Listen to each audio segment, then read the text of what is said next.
जय संविधान, जय भीम, महात्मा गांधी की जय, गोडसे मुर्दाबाद। देखिए, हमारे बुजुर्गों ने जो कहावतें गढ़ी और हम लोगों को बताई शिक्षा देने के लिए, वो कितनी सच हैं और उसके पीछे कितना मनन चिंतन है, उसके बारे में जरा विचार कीजिए।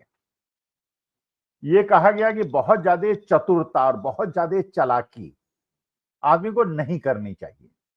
अगर वो बहुत ज्यादा चालाकी करता है तो दूसरा व्यक्ति भी वेट करता है कि कब वो गलती कर दे और उसके बाद ऐसा आक्रमण करे कि वो उसको झेल ना पाए।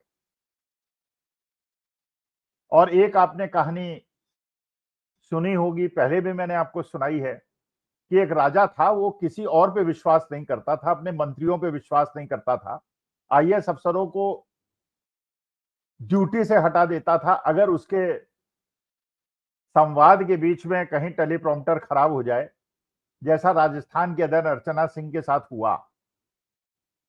लेकिन किसी एक पर वो इतना ज्यादा विश्वास करे कि सब कुछ उसको सौंप दे, जो आज के तारीख में भारतीय जनता पार्टी ने चुनाव आयोग के साथ किया है। आज अगर भारतीय जनता पार्टी की सरकार है, अगर आज एनडीए की सरकार है, तो उसका बहुत बड़ा श्रेय चुनाव आयोग को जाता है। अब चुनाव आयोग और एक राष्ट्रीय सेठ, ये दो ऐसे बड़े अच्छे मित्र हैं हमारे देश के यशस्वी प्रधानमंत्री मोदी जी के, जिनकी वजह से वो प्रधानमंत्री हैं।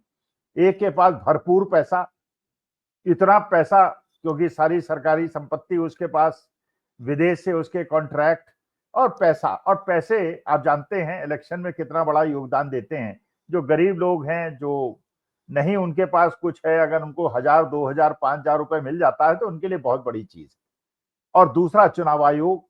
अच्छा, चुनाव आयोग की ज्यादा चतुरता उसी तरह से फंसा गई जैसे पुरानी कहानी में एक राजा को बंदर ने उसकी नाक काट दी थी। भाई, राजा को अपने मंत्रियों पे विश्वास नहीं था, अपने लोगों पे विश्वास नहीं था, उसको एक बंदर पे विश्वास था, क्योंकि बंदर बहुत ज्यादा उसके लिए विश्वास पात्र था। अच्छा, बंदर था भी विश्वास पात्र, वो राजा के प्रति उसकी निष्ठा में कोई कमी नहीं थी, लेकिन था वो बंदर। तो राजा को रात में जब वो सोता था तो वो अपने बंदर को एक तलवार हाथ में पकड़ा देता था और कहता था कि अगर मेरे पर कहीं आक्रमण हो तो तुम मेरी रक्षा करना। बंदर मुस्तैदी से तलवार लेके बैठ गया। उसके बाद अचानक एक मक्खी उस बंदर ने देखी कि राजा के परेशान कर रही है, कभी इधर बैठती है, कभी उधर बैठती है, राजा सो रहा है, उसमें खलल डाल रही है। तो जब वो मक्खी राजा की नाक पे आके बैठी तो बंदर ने जोरदार तलवार चलाई, तो मक्खी तो उड़ गई लेकिन राजा की नाक कट गई। यही चुनाव आयोग ने हमारे देश के मोदी जी के साथ और भारतीय जनता पार्टी के साथ किया। अब देखिए, विपक्ष ने भारतीय जनता पार्टी को कैसे फंसाया अपने जाल में। और जो ये कहा जा रहा था कि राहुल गांधी ने जब पिछली बार प्रेस कॉन्फ्रेंस की और जब उन्होंने कर्नाटका की सीट के बारे में बताया, तो उन्होंने कहा एक ऐसा हाइड्रोजन बम आएगा जिससे कि भारतीय जनता पार्टी ही नहीं, मोदी जी और चुनाव आयोग मुंह दिखाने लायक नहीं रहेगा। अब प्रतीक्षा उसकी हो रही थी कि अभी इसमें डिले क्यों हो रहा है, ऐसा क्यों हो रहा है। अब जो पता चल रहा है उसके अनुसार अब वो चीज हो गई है, जिसके बाद हाइड्रोजन बम की महत्ता और उसकी तीव्रता और ज्यादा बढ़ जाती है। चुनाव आयोग ने, आप जानते हैं, निर्णय लिया, और क्यों निर्णय लिया ये भी आपको पता था। चुनाव आयोग ने यह निर्णय लिया आनन फानन में कि 2003 में जो एसआईआर हुआ था, उस एसआईआर को किया जाए और बिहार इलेक्शन में अपने मकसद पे कामयाब हो जाएं। जैसे महाराष्ट्र के अंदर वोटर एडिशंस किए गए, वैसे बिहार के अंदर वोटर डिलीशंस किए जाएं और भारतीय जनता पार्टी के जीत का रास्ता प्रशस्त किया जाए, क्योंकि बिहार में भारतीय जनता पार्टी को अपनी नैया डगमगाती हुई दिख रही थी। अच्छा, इस बात में तो कहीं कोई दो राय नहीं है कि कोई भी प्रक्रिया हो, चुनाव आयोग विशेष तौर पर ये बहुत ज्यादा आवश्यक है कि जो वैध वोटर्स हैं, जो वो वैध नागरिक हैं देश के, उनको वोट देने का अधिकार मिले। एक भी ऐसा वैध वोटर ना हो जिसका नाम कटे। जैसे कानून के अंतर भी कहा जाता है कि चाहे 100 दोषी छूट जाएं लेकिन एक निर्दोष ना फंसे। तो वैध लोगों को वोट देने का अधिकार मिले, और ये भी बात बिल्कुल सही है कि अवैध लोगों को वोट देने का अधिकार न मिले। आप उसके लिए एसआईआर करा लीजिए, आप उसके लिए कुछ भी करा लीजिए। तो एसआईआर का किसी विपक्षी दल ने विरोध नहीं किया, उन्होंने कहा एसआईआर तो होनी चाहिए, लेकिन एसआईआर की प्रक्रिया से हमें समस्या है। एसआईआर हुई, एसआईआर में चुनाव आयोग ने सोचा था कि इतना ज्यादा विरोध नहीं होगा, इतना ज्यादा उसकी एनालिसिस नहीं होगी, तो उन्होंने अपना एसआईआर करना शुरू किया। उन्होंने वहां बीएलओ पे दबाव बनाया कि फटाफट एक नौटंकी करो, दिखाओ कि तुम घर घर गए हो, और उसके बाद ये फॉर्म जो भरेगा और उसमें सब डॉक्यूमेंट्स देगा, और उस डॉक्यूमेंट्स के अंदर 11 डॉक्यूमेंट्स अगर होंगे तब तो उसको वैध माना जाएगा, वरना अवैध माना जाएगा। और बीएलओज ने, जो सारे पत्रकारों ने दिखाया, आपने देखा कि वो घर घर नहीं गए, कहीं पेड़ के नीचे बैठ गए, कहीं किसी ऑफिस के नीचे बैठ गए, और वहां जाके उन्होंने अपना जो काम करना था कर दिया। उन्होंने फॉर्म अपलोड कर दिए, फॉर्म अपलोड अपने ही दस्तखत से कर दिए, अपने आप ही भर दिया, कहीं फोटो नहीं थी, कहीं वैध डॉक्यूमेंट्स नहीं थे, कुछ भी नहीं था, लेकिन उन्होंने फॉर्म अपलोड कर दिया, अपने काम से उन्होंने छुट्टी ले ली। 1000 रुपए महीना जो उनको एक्स्ट्रा मिल रहा था वो उन्होंने ले लिया। लेकिन चुनाव आयोग को इतना अंदाजा नहीं था कि इतना ज्यादा प्रबल विरोध हो जाएगा। प्रबल विरोध हुआ। राहुल गांधी और तेजस्वी यादव ने बिहार के अंदर यात्रा निकाली, यात्रा का रिस्पांस बहुत अच्छा रहा।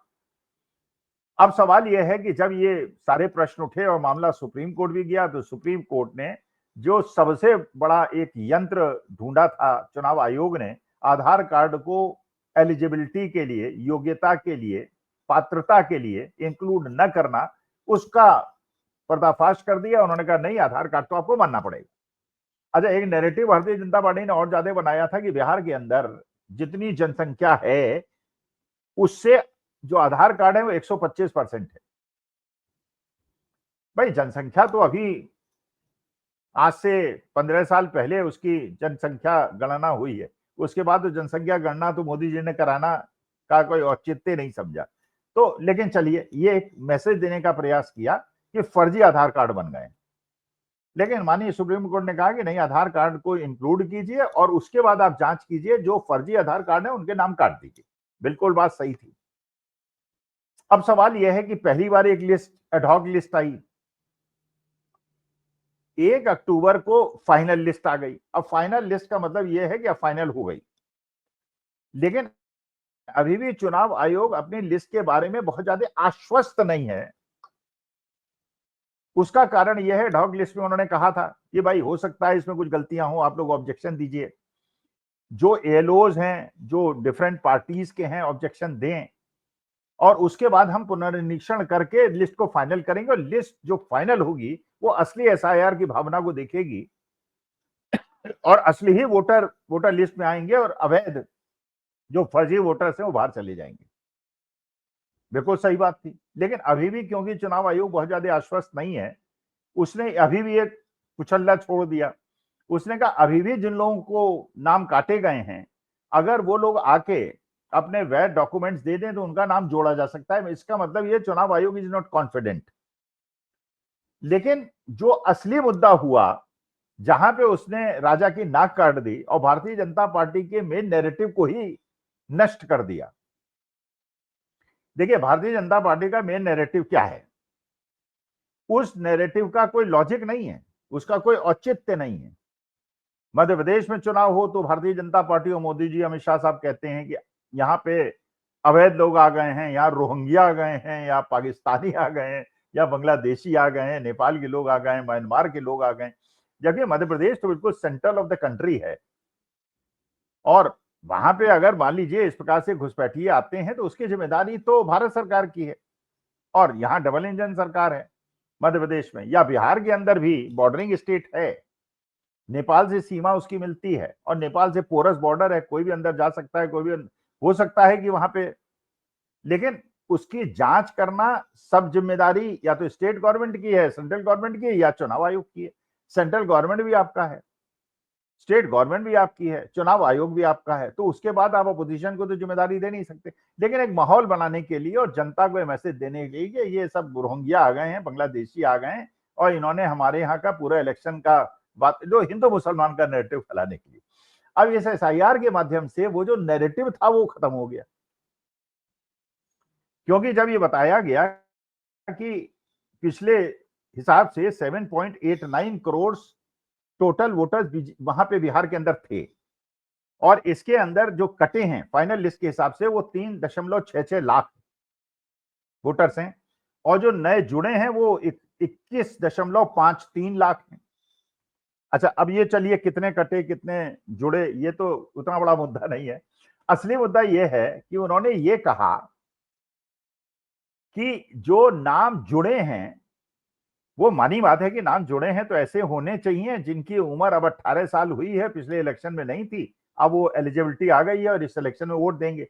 लेकिन उसमें पता ये चल रहा है कि उसमें मात्र 21% लोग ऐसे हैं, 27% लोग ऐसे हैं जो 20 साल के हैं, और करीब करीब 50% लोग ऐसे हैं जो 50 साल के हैं, और इसमें बहुत सारे लोग ऐसे हैं जो 100 साल के ऊपर के हैं। अब 100 साल से ऊपर का होने का मतलब यह है, और आपने जानते हैं चुनाव आयोग ने एक नया नियम बना दिया है कि जो सुपर सीनियर लोग हैं उनके घर जाके वोट लिया जा सकता है, उनसे वोट कास्ट कराया जा सकता है। अब मानी बात है कि अगर वो, और उनका एड्रेस 00, मतलब एड्रेस किसी को पता ही नहीं है, और ये काल्पनिक नाम अगर 100 साल के ऊपर जिन्होंने अभी तक कभी वोटर आईडी कार्ड और फॉर्म 6 के माध्यम से नहीं बनाया है और इस इलेक्शन में उनका नाम जुड़ गया है, वो कहाँ के लोग हैं, गुजरात में वोट डालेंगे या महाराष्ट्र में डालेंगे या उत्तर प्रदेश में योगी आदित्यनाथ जी के डालेंगे, ये भी नहीं पता होगा, लेकिन वोट उनके पड़ जाएंगे। अच्छा, उसमें पिता का नाम, एड्रेस कुछ नहीं, सब गड़बड़ सड़बड़। तो जो नैरेटिव था एक तो ये घुसपैठिए का, वो चुनाव आयोग ने अपनी मूर्खता से उसे डैमेज कर दिया। क्योंकि जब उन्होंने कहा कि ये जो नए ऐसे लोग हैं, करीब 3.5 लाख ऐसे वोटर्स हैं जो अपने डॉक्यूमेंट्स नहीं दे पाए, इसलिए नाम हमने उनके काट दिया, अगर वो डॉक्यूमेंट दे देंगे तो उनका नाम जोड़ देंगे।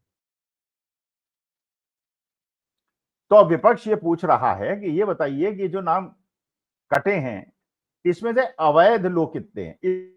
इसमें भाई ठीक है, कागज नहीं है, जैसे मैं मान लीजिए 7 पुश्तों से, 10 पुश्तों से, 50 पुश्तों से भारतवर्ष के अंदर रह रहा हूं, और सब जानते हैं पूरा वंशावली है, और 6 वंशावली तो मैं बता ही सकता हूं, गांव वाले भी बता सकते हैं, जहां को बिलोंग करते हैं वहां के लोग भी बता सकते हैं। तो भारतीयता में समस्या नहीं है, लेकिन डॉक्यूमेंट्स ना होना और भारतीय ना होना, इसमें एक अंतर है।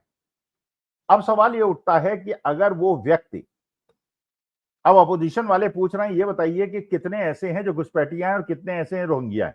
चुनाव आयोग उसके मामले में बिल्कुल मुंह बंद करके बैठा हुआ है।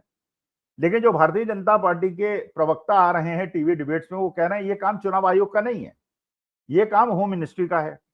इसका मतलब जो बॉल अब ट्रांसफर हो गई, वो हो गई होम मिनिस्ट्री पे। अब होम मिनिस्ट्री पे दबाव बनाएगा अपोजिशन, वो कहेगा आप बताइए जो ये नाम काटे गए हैं 3.5 लाख के आसपास, 3.5 लाख वोट कटने का मतलब है कि आप ये समझिए 3,66,000, 3,66,000 वोट कटने का मतलब ये है, अगर 245 सीट वहां पे हैं तो हर सीट पर 14-15 हजार वोट कटे, और 14-15 हजार वोट काटने का मतलब यह है कि इलेक्शन तो भारतीय जनता पार्टी के हाथ में चुनाव आयोग ने देने का प्रयास किया, लेकिन यहीं पे पेंच फंस गया।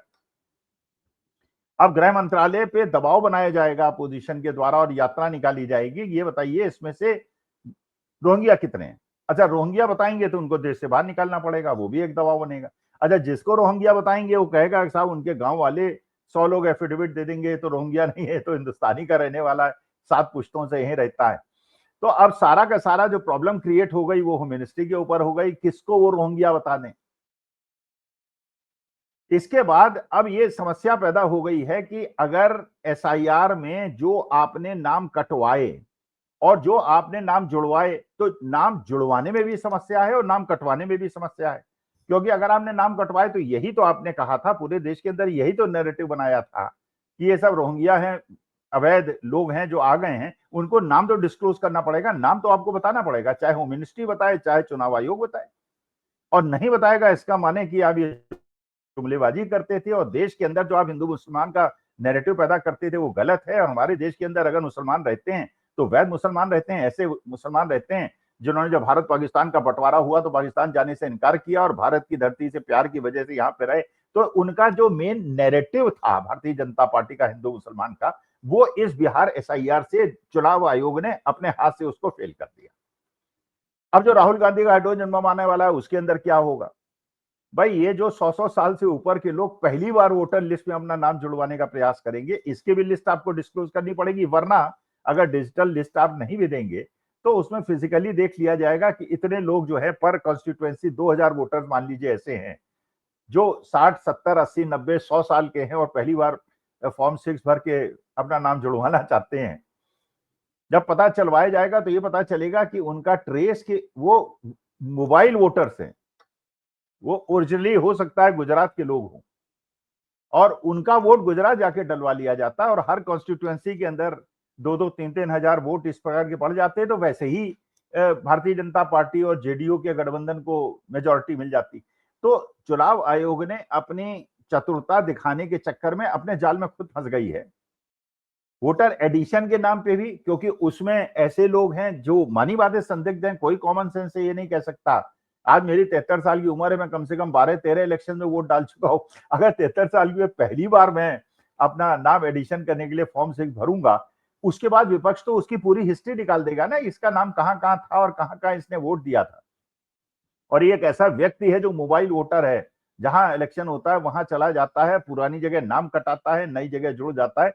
जैसे बिहार के अंदर ही निकला था कि वहां के जो इंचार्ज थे बीजेपी के, जो गुजराती थे, पिछली बार उन्होंने गुजरात में वोट दिया था, इसमें बिहार में नाम उन्होंने ऐड करा लिया और इस बार बिहार में वोट देने के चक्कर में थे, जीतू भाई या क्या नाम था उनका, और उनका एड्रेस भी 00 था। इसका मतलब जो चुनाव आयोग ने, ज्ञानेश कुमार गुप्ता जी ने प्रेस कॉन्फ्रेंस में कहा था 00 उनका है, जिनका रहने की कोई जगह नहीं है, या तो पटरी के पास रहते हैं या पेड़ के नीचे रहते हैं। तो मेरे ख्याल से ऑब्जर्वर जो है उनके जो पर्यवेक्षक हैं गुजरात के, वो ऐसे तो नहीं होंगे कि उनका रहने की व्यवस्था नहीं होगी, और अच्छे धनाढ़ व्यक्ति होंगे, उसकी भी हिस्ट्री निकल आएगी। तो और जो इस प्रकार से जो एडिशन हुए हैं उसके अंदर भी बहुत बड़ा झोल हो गया है, जो अब फाइनल लिस्ट होने के कारण अब कोई नेक्स्ट तो होगा नहीं, अब मेरे ख्याल से 2-4 दिन के अंदर चुनाव घोषित हो जाएंगे। इसका मतलब यह है कि जो सुप्रीम कोर्ट में सुनवाई होनी है उसमें भी जो आज के तारीख में भारतीय जनता पार्टी वाले कह रहे हैं कि अपोजिशन बहुत ज्यादा डिस्कस नहीं कर रहा है और बता नहीं रहा है, भैया जांच तो कर लें, पता तो चला लेंगे एडिशन डिलीशन में कितना बड़ा खेल कर दिया है। और बार बार आप देखिएगा अगले 2-3 दिन विपक्ष वाले ये कहेंगे हमें वो बताइए जो रोहिंग्या है, और अगर बिहार में रोहिंग्या नहीं है तो बंगाल में रोहिंग्या हैं, और अगर हैं तो ये आप निकालिए उनको बाहर और बताइए किस किस को आपने बाहर निकाला। केवल नैरेटिव बनाने के लिए उसका उपयोग मत कीजिए। और अगर बिहार के अंदर रोहिंग्या नहीं है तो दिल्ली के अंदर रोहिंग्या कैसे आ गए, राजस्थान के अंदर कैसे आ गए, मध्य प्रदेश के अंदर कैसे आ गए? तो मेरे ख्याल से भारतीय जनता पार्टी ने जो बंदर को तलवार सौंपी थी कि मेरी रक्षा करना, उसने राजा की नाक काट दी है और राजा को फंसा दिया, उसका नैरेटिव भी खत्म कर दिया है। और इस एडिशन डिलीशन के खेल में भारतीय जनता पार्टी इतना बुरा फंस गई है, जो उसे चुनाव आयोग ने, जो उसका सबसे विश्वस्त साथी था, फंसा दिया है। अगले 5 दिन में आपको इसकी खबर मिल जाएगी और आपको पता चल जाएगा। नमस्कार, धन्यवाद, प्रणाम।